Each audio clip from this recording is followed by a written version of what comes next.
Assalamualaikum warahmatullahi wabarakatuh. Perkenalkan, saya Diazmi. Pada kesempatan kali ini, saya akan membagikan sedikit informasi tentang psikologi komunikasi dengan spesifik adalah memahami dinamika pesan dan interaksi. Yang dimana sebelum kita masuk ke pembahasan, ada quotes yang mengatakan bahwa komunikasi adalah seni untuk mendekatkan manusia, tetapi ironisnya seringkali menjadi penyebab utama jarak di antara kita. Dalam era modernnya serba terkoneksi, komunikasi menjadi aspek fundamental dari kehidupan manusia. Melalui komunikasi, manusia dapat berbagi informasi, menyampaikan gagasan, serta membangun hubungan sosial. Namun, tidak jarak komunikasi justru menjadi akar dari berbagai konflik, kesalahpahaman, hingga keterasingan, yang dimana pemahaman tentang psikologi komunikasi ini menjadi kunci untuk menjembatani perbedaan, membangun empati, dan menciptakan interaksi yang lebih bermakna. Di sini, komunikasi adalah salah satu aspek paling mendasar dalam kehidupan manusia. Sebagai makhluk sosial, manusia bergantung pada komunikasi untuk menyampaikan pesan, memahami orang lain, dan menciptakan hubungan yang bermakna. Dalam perspektif psikologi, komunikasi tidak hanya sebatas proses pertukaran informasi, tetapi juga melibatkan dimensi emosional, kognitif, dan sosial. Baik, kita mulai ke yang pertama, yaitu hakikat psikologi komunikasi.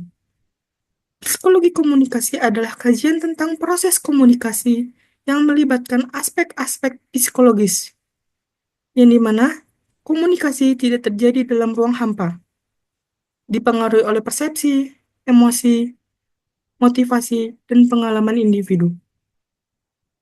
Dalam proses komunikasi, baik pengirim maupun penerima pesan dipengaruhi oleh faktor internal, seperti keyakinan, sikap, dan nilai. Oleh karena itu, memahami psikologi komunikasi berarti memahami bagaimana pesan diproses, diinterpretasikan, dan direspon oleh individu atau kelompok. Di sini juga komunikasi melibatkan lebih dari sekadar kata-kata, yang dimana komunikasi juga mencakup bahasa nonverbal, seperti intonasi suara, ekspresi wajah, dan gerakan tubuh. Semua elemen yang ada di bahasa nonverbal ini bersama-sama membentuk makna yang kompleks dan seringkali mempengaruhi persepsi penerima pesan.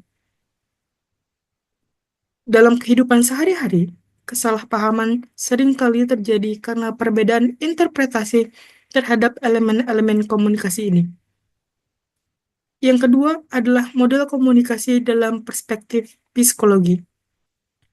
Salah satu model yang sering kita gunakan adalah model komunikasi linear, yang dimana komunikasi dipandang sebagai proses satu arah dari pengirim ke penerima. Namun, dalam praktiknya, komunikasi lebih sering bersifat dua arah, di mana pengirim dan penerima saling berinteraksi dan memberikan umpan balik. Salah satu konsep penting dalam psikologi komunikasi adalah noise atau gangguan, yang dimana noise dapat bersifat fisik seperti suara bising di lingkungan sekitar atau bersifat psikologis, seperti prasangka atau ketidakpedulian. Nah, pada faktor-faktor ini dapat menghambat komunikasi yang efektif dan menyebabkan pesan tidak tersampaikan dengan baik. Pentingnya kesadaran akan adanya noise dalam komunikasi dan bagaimana cara mengatasinya untuk meningkatkan efektif interaksi. Yang ketiga adalah persepsi dan komunikasi, yang dimana persepsi memegang peran sentral dalam proses komunikasi. Persepsi di sini adalah cara individu memahami dan menginterpretasikan informasi yang diterima melalui panca indera. Dalam komunikasi, persepsi ini mempengaruhi bagaimana seseorang memaknai pesan yang diterima. Misalnya, seseorang yang memiliki persepsi negatif terhadap pengirim pesan mungkin akan menolak pesan tersebut, meskipun pesan ini sebenarnya positif. Persepsi ini dipengaruhi oleh berbagai faktor, termasuk pengalaman masa lalu, nilai budaya, dan keadaan emosional individu.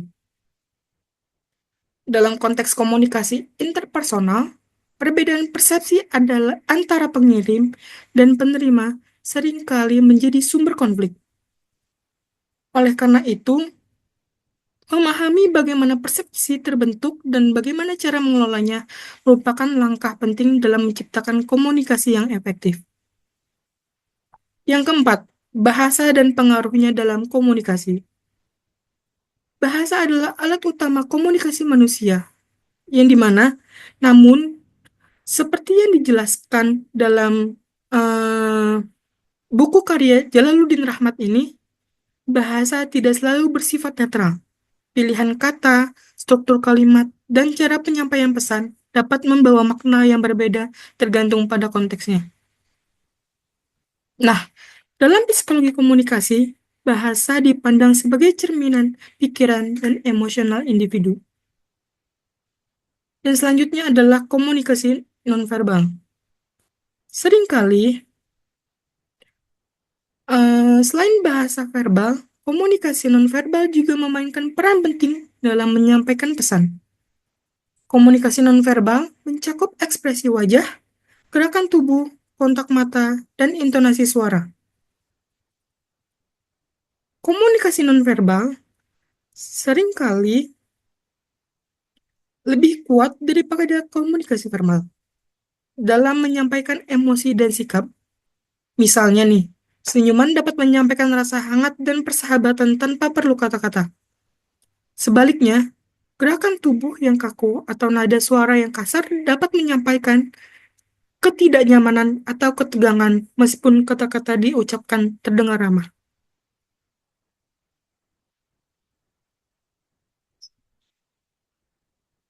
Oleh karena itu, memahami bahasa nonverbal sangat penting dalam menciptakan komunikasi yang efektif dan autentik.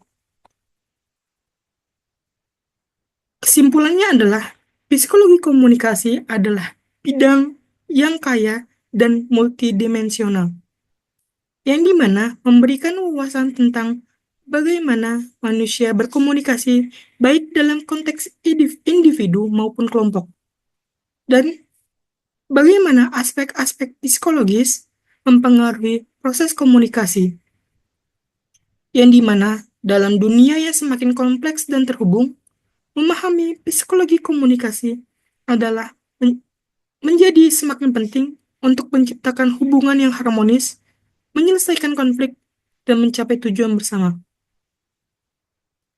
Dengan memahami prinsip-prinsip psikologi komunikasi individu, dapat meningkatkan keterampilan komunikasi mereka dan menciptakan dampak positif dalam kehidupan pribadi maupun profesional. Mari kita bersama-sama menggali lebih dalam tentang psikologi komunikasi dan memahami bagaimana interaksi antara pikiran, emosi, dan pesan membentuk hubungan yang kita jalani dengan orang lain. Dengan mempelajari prinsip-prinsip komunikasi yang efektif, kita dapat meningkatkan keterampilan dalam menyampaikan pesan dengan lebih jelas dan empatik, serta mengurangi kesalahpahaman yang sering terjadi.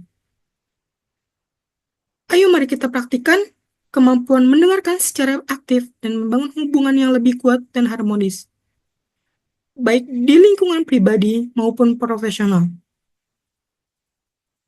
Dengan memahami dinamika psikologi komunikasi, kita tidak dapat hanya mampu mengelola komunikasi dalam kelompok, tetapi juga mampu mengatasi konflik dan mencapai tujuan bersama secara lebih efektif. Jadi, ayo mulai memperdalam pemahaman kita tentang komunikasi, karena setiap kata yang kita ucapkan memiliki kekuatan untuk mengubah dunia di sekitar kita. Sekian eh, tips dari saya. Wassalamualaikum warahmatullahi wabarakatuh.